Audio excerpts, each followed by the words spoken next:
சட்டப்பேரவையில் தனது உரையை முழுமையாக புறக்கணித்த ஆளுநர் ஆர்.என். ரவி தேசிய கீதம் பாட அனுமதிக்கவில்லை என குற்றம் சாட்டிய நிலையில் எமர்ஜென்சி காலத்தை நினைவூட்டுவதாக விமர்சனம். மரபை மீறுவதையே ஆளுநர் வழக்கமாக கொண்டுள்ளதாக முதலமைச்சர் மு.க. ஸ்டாலின் குற்றச்சாட்டு. கடமைகளை நிறைவேற்ற மனமில்லாதவர் ஏன் ஆளுநர் பதவியில் ஒட்டிக்கொண்டிருக்க வேண்டும் என கேள்வி. ஆளுநர் உரையாற்றக்கூடாது என திட்டமிட்டு திமுக அரசு செயல்பட்டுள்ளதாக இபிஎஸ் குற்றச்சாட்டு. அதிமுக மற்றும் காங்கிரஸ் உறுப்பினர்கள் முழக்கமிட்டதே ஆளுநர் வெளியேற காரணம் என்று பாஜக விளக்கம். மத்திய அரசு உரிய நிதி ஒதுக்காததால் தமிழ்நாட்டின் நிதிநிலை கடுமையாக பாதிப்பு. ஆளுநர் உரையில் தகவல்.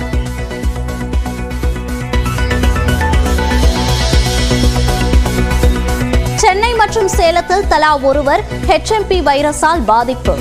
2 பேருடன் நலமுடன் இருப்பதாக தமிழ்நாடு அரசு தகவல்.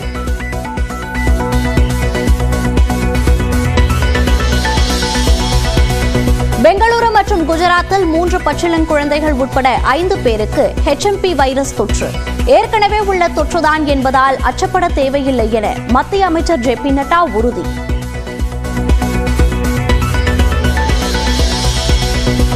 காய்ச்சல், மூக்கடைப்பு, தோல் தடிமனாகுதல் உள்ளிட்டவை HMP-யின் அறிகுறிகள். பொது இடங்களில் முகக்கவசம் அணிய அகில இந்திய மருத்துவ கூட்டமைப்பு அறிவுரை.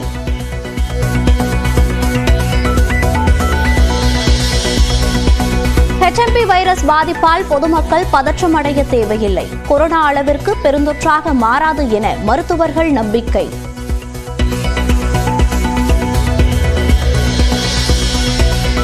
பொங்கல் பண்டிகையை முன்னிட்டு வரும் வெள்ளிக்கிழமை முதல் 3 நாட்களுக்கு 14,000 சிறப்பு பேருந்துகள் இயக்கம். கோயம்பேடு மதுரவாயல் சாலையில் ஆம்னி பேருந்துகளை நிறுத்தினால் கடும் நடவடிக்கை என அமைச்சர் சிவசங்கர் எச்சரிக்கை.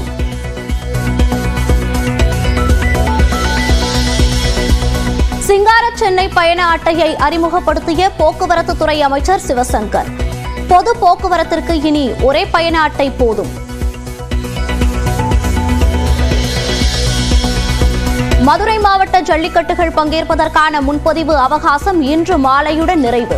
ஆர்வத்துடன் விண்ணப்பிக்கும் வீரர்கள் மற்றும் காளைகளின் உரிமையாளர்கள்.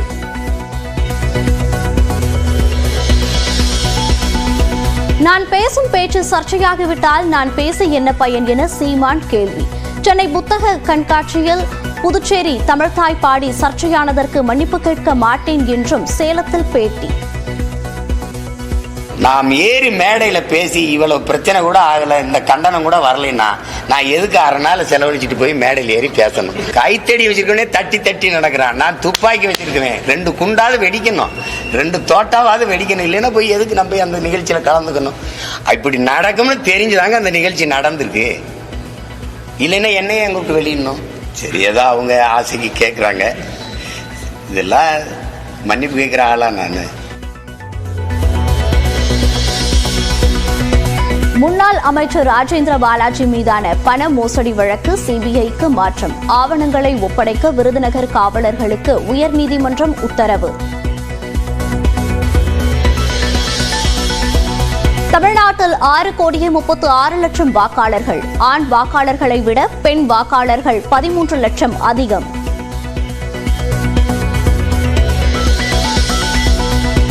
PSLV C-60 ராக்கெட்டின் S-4 இயந்திரத்தில் தாவரங்களை அனுப்பி வைத்த திட்டம். காராமணி விதைகள் துளிர்விட்டதாக இஸ்ரோ தகவல். சத்தீஸ்கரில் நக்சலைட்டுகள் நடத்திய தாக்குதலில் 8 ராணுவ வீரர்கள் உட்பட 9 பேர் உயிரிழப்பு. வீரமரணம் அடைந்தவர்களுக்கு குடியரசுத் தலைவர், உள்துறை அமைச்சர் இரங்கல். இந்தியாவுடன் மோதல் போக்கை கடைபிடித்து வந்த கனடா பிரதமர் ஜஸ்டின் ட்ரூடோ பதவி விலகல். கட்சிக்குள் அதிருப்தி எழுந்ததால் ராஜினாமா என விளக்கம்.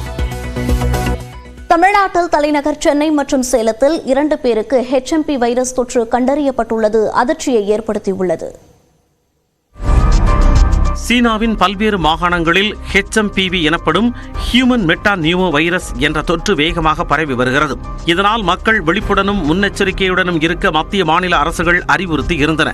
சிறுவர்கள், வயதானவர்கள் இந்த தொற்று பாதிப்பிற்கு அதிகம் ஆளாகி வரும் சூழலில் தமிழகத்திலும் HMP வைரஸ் நுழைந்துவிட்டது.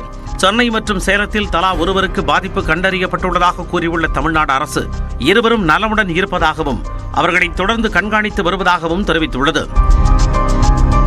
2001ஆம் ஆண்டே கண்டறியப்பட்டுள்ள HMP வைரசுக்கு வழக்கமான சிகிச்சையே போதுமானது என்றும் தெரிவிக்கப்பட்டுள்ளது. புது வைரஸ் என HMPV குறித்து மக்கள் அச்சப்பட தேவையில்லை என்றும், தும்மல், இருமலின் போது வாய் மற்றும் மூக்கை மூடிக்கொள்ள வேண்டும் எனவும், கூட்டமான இடங்களுக்கு செல்லும் போது முகக்கவசம் அணிந்து கொள்ளுமாறும் அறிவுறுத்தியுள்ளது. இந்தியாவை பொறுத்தவரை கர்நாடக மாநிலம் பெங்களூருவில் 3 மாத பச்சிடம் பெண் குழந்தை மற்றும் 8 மாத ஆண் குழந்தைக்கு HMP வைரஸ் பாதிப்பு இருப்பதை முதலில் மத்திய அரசு உறுதி செய்துள்ளது. அதேபோல் குஜராத் மாநிலம் அகமதாபாத்திலும் ஒரு குழந்தைக்கு HMP வைரஸ் தொற்று உறுதியாகியுள்ளது. இதுகுறித்து விளக்கமளித்துள்ள மத்திய சுகாதாரத்துறை அமைச்சர் JP நட்டா இந்தியாவில் நிலைமையை உன்னிப்பாக கவனிப்பதாக கூறினார்.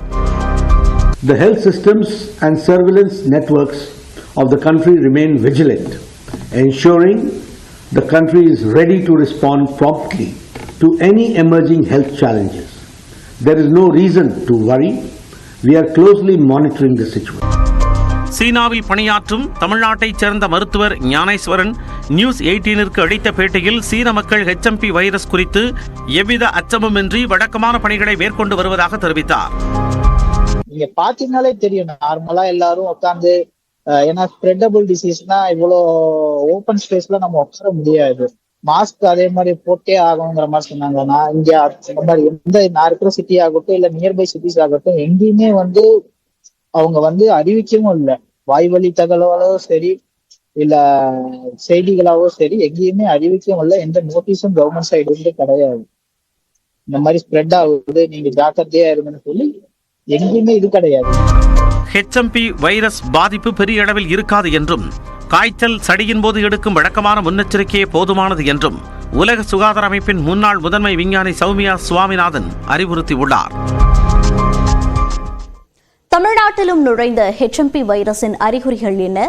இதனை தடுப்பதற்கான வழிமுறைகள் குறித்து மருத்துவர்கள் என்ன சொல்கிறார்கள்? பார்க்கலாம் இந்த செய்தி தொகுப்பில். சீனாவில் வேகமாக பரவி வரும் ஹியூமன் மெட்டா நியூமோ வைரஸ் தற்பொழுது இந்தியாவிலும் நுழைந்துவிட்டது. கர்நாடகா, குஜராத் உள்ளிட்ட மாநிலங்களைத் தொடர்ந்து தமிழ்நாட்டிலும் HMPV பாதிப்பு கண்டறியப்பட்டுள்ளது. இந்த HMP வைரஸால் பாதிக்கப்பட்டவர்களுக்கு மூக்கடைப்பு, மூக்கில் நீர் வடிதல், இருமல், மூச்சு விடுவதில் சிரமம், மூச்சு திணறல், தொண்டை கரகரப்பு, காய்ச்சல், தோல் தடிமன் போன்ற அறிகுறிகள் இருக்கும் என மருத்துவர்கள் கூறுகின்றனர். பேசிக்கலா ஃபீவர், பாடி பெயின், ஒரு சோர் த்ரோட், தொண்டையில் எரிச்சல் இருக்கிறது, தொண்டை வலி இருக்கிறது, காஃப் இருக்கிறது, மூச்சு வாங்கல் இருக்கிறது, இந்த மாதிரி இருந்தால் டாக்டர்கிட்ட போயிட்டு இது வைரல் இன்ஃபெக்ஷனாக இருக்கலாமான்னு டெஸ்ட் பண்ணி அதுக்கு மாத்திரை எடுத்துக்கிறது பெட்டர். பட் எல்லாருக்கும் டெஸ்ட் பண்ணணுமா அப்படின்னா அவசியமும் இல்லை. வைரஸ் HMPV அப்படின்றது பலகாலமாக இருக்கிற வைரஸ். பட் யூஸ்வலாக சர்க்குலேஷனில் அது ரொம்ப கம்மியாக இருக்கும். ஸோ நமக்கு பரிச்சயப்பட்ட வைரஸ் அப்படின்றதுனால ஒருத்தருக்கு பர்சன் டு பர்சன் டிரான்ஸ்மிஷன் இருக்கிறது நார்மல் தான். ரொம்ப சர்ச் அப்படியே கொரோனா மாதிரி ஒரு வேவ் மாதிரி வரும், அவுட் பிரேக் மாதிரி வரும் அப்படின்னு சொல்ற அளவுக்கு இப்போதைய சிச்சுவேஷன் இல்லைங்க. கொரோனாவை போன்று சீனாவில் தொடங்கி தமிழ்நாட்டில் பரவினாலும் இது நீண்ட காலமாக வழக்கத்தில் இருக்கும் ஒரு வகை வைரஸ் தான். எனவே பொதுமக்கள் அச்சப்பட தேவையில்லை என மருத்துவர்கள் தெரிவித்துள்ளனர். ஏற்கனவே இந்த மாதிரி சர்க்குலேஷன்ல நம்ம ஒரு வாரத்துக்கு 2 வாரத்துக்கு முன்னாடி டெஸ்ட் பண்ணோம்னா கூட இந்த பேனல் டெஸ்ட்ல ஹியூமன் மெட்டானிமோ வைரஸ் ஸ்டில் பாசிட்டிவா வந்திருக்கிறது நம்ம பார்த்துருக்குறோம். ஸோ இதுக்காக நம்ம பீதி அடைய தேவையில்லை. இன்னும் சில அதிகாரப்பூர்வமான அறிவிப்புகள் வரட்டும். இது மாற்றமடைஞ்ச வைரஸா இல்லை நார்மலாக நம்ம பார்க்கக்கூடியதான்றது தெளிவாக வெளியில் தெரிகிற வரைக்கும் யாரும் பயப்பட தேவையில்லை. HMP வைரஸ் பாதிப்பால் ஏற்படக்கூடிய அறிகுறிகள், முன்னெச்சரிக்கை நடவடிக்கைகள், தவிர்க்க வேண்டியவை குறித்து அகில இந்திய மருத்துவ கூட்டமைப்பு சில வழிமுறைகளை வெளியிட்டுள்ளது. ஜலதோஷம், இருமல் போன்ற அறிகுறி இருந்தால் இருமும் போது மூக்கு மற்றும் வாயை மூடிக்கொள்ள வேண்டும் என அறிவுறுத்தப்பட்டுள்ளது. சோப்பு நீரால் அடிக்கடி கைகளை கழுவுவதோடு கூட்டம் நிறைந்த பொது இடங்களுக்கு செல்லும் பொழுது முகக்கவசம் அணிய பரிந்துரைக்கப்பட்டுள்ளது. மற்றவர்களுடன் கைகுலுக்குவது, ஒருவர் பயன்படுத்திய கைக்குட்டையை பயன்படுத்துவது போன்றவற்றை தவிர்க்க வேண்டுமென வலியுறுத்தப்பட்டுள்ளது. தனிநபர் கருவிகளை பிறருடன் பகிர்ந்து கொள்வதை தவிர்ப்பதோடு சுயமாக மருந்து எடுத்துக் கொள்ளாமல் மருத்துவரை அணுகி சிகிச்சை பெற்றுக் கொள்ள வேண்டும் என்றும் அகில இந்திய மருத்துவ கூட்டமைப்பு அறிவுறுத்தியுள்ளது.